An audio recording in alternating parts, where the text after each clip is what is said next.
Hi, this is John Goodman. Today we are talking about something called FIRPTA. FIRPTA is, of course, an acronym. I'll explain what it means in a minute, but here's why FIRPTA is important. FIRPTA is federal tax law that could make your buyer responsible for the seller's failure to pay tax on the sale of real property. That might be disappointing to your buyers, so what we're talking about today is how you can help your buyers decrease the risk that the buyer might be responsible for FIRPTA-related problems. All right, here's the concept. It's not unusual for non-U.S. citizens, non-U.S. tax filers, to acquire real estate in the United States.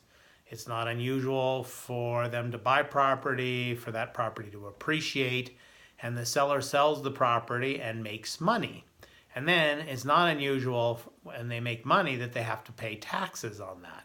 Now, remember, when a seller sells property and makes money, it doesn't necessarily mean that they need to pay taxes, because the seller can do things to defer the gain on the sale of the real property by doing things like 1031 exchange, or perhaps by selling the property through an installment sale, another topic.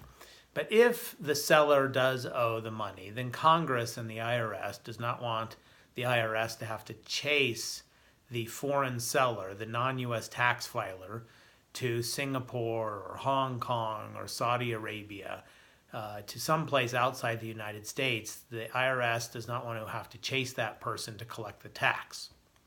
And so what FIRPTA does, and FIRPTA is FIRPTA, FIRPTA stands for the Foreign Investment in Real Property Transfer Act. What FIRPTA does is it requires a withholding of 15% of the sales price, not 15% of the seller's proceeds, not 15% of the taxes owed, but 15% of the sales price to be escrowed when a non-U.S. tax filer sells property in the U.S. It's important to note that FIRPTA is not a tax, it's a tax collection vehicle. The mere fact that the 15% is withheld does not mean that the seller owes that much in taxes. FIRPTA is designed to force that non-U.S. tax filer to file a return in the U.S. and therefore perhaps recover a substantial portion, if not all of the 15% withheld, but it forces the non-U.S. tax filer to file a return in the U.S. If the seller doesn't do so, again, Congress does not want the IRS chasing the non-U.S. tax filer to Hong Kong or Singapore, etc. So FIRPTA places the burden for the escrow on the buyer. On your buyer is the way to think about it.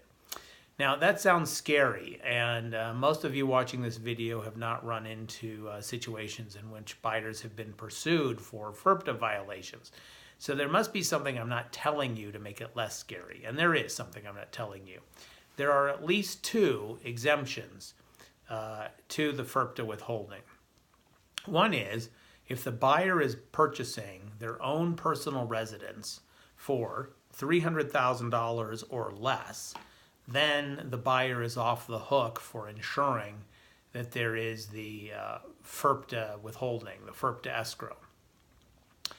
There is another exemption, and that is the buyer is off the hook for ensuring that there is the escrowed 15% if the buyer obtains an affidavit from the seller that essentially stating that the seller is a U.S. tax filer. Now, don't write up your own affidavit. The affidavits are a technical document, but I'm explaining this to you conceptually. Conceptually, if the seller signs appropriate FIRPTA affidavit, then the buyer is off the hook. So, the best protocol is for the contract, the purchase contract that the buyer enters into, to have a provision that says that the seller will either sign a FIRPTA affidavit, or if the seller doesn't sign the FIRPTA affidavit, that the seller will have 15% of the sales price withheld.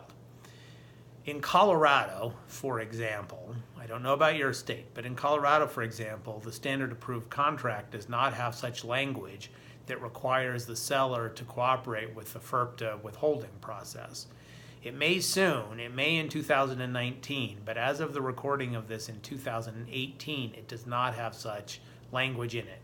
So what options do you have when you're on the buyer side of the transaction? One of them is to add a clause into the contract for every buyer who's purchasing a property that's not the buyer's personal residence for more than $300,000, requiring the seller to cooperate with the FIRPTA process. One disadvantage, however, of you adding the language into the offer is in a multiple offer situation, it might make your offer less attractive. Another option is to early on in the process, shortly after the property goes under contract, and certainly not leaving it to closing, is to get the seller to sign the FIRPTA affidavit. The seller will either sign the FIRPTA affidavit, in which case the issue is resolved, or the seller will refuse to sign the FIRPTA affidavit. If the seller refuses to sign the FIRPTA affidavit, then your buyer needs to talk to their attorney to figure out how to manage the risks of the situation. But it's much better to find out that the seller won't sign the FIRPTA affidavit early in the transaction rather than finding it out as late as the closing. All right, self-serving disclaimer from this attorney. If you're interested in acquiring language for FIRPTA affidavits, please contact us. Also, if you're interested in clauses that you can insert into your offers in Colorado into the additional provisions section of a contract to require the seller to cooperate with the FIRPTA process, we can also help you with that. And on that note, remember, there's a lot at stake on this one. This is a webcast. Haven't gone into some of the nitty-gritty, nerdy details. Look at the article on our webcast that explains the details of FIRPTA with more precision than this webcast can. And in general, remember, we live in a complex world. Be careful out there.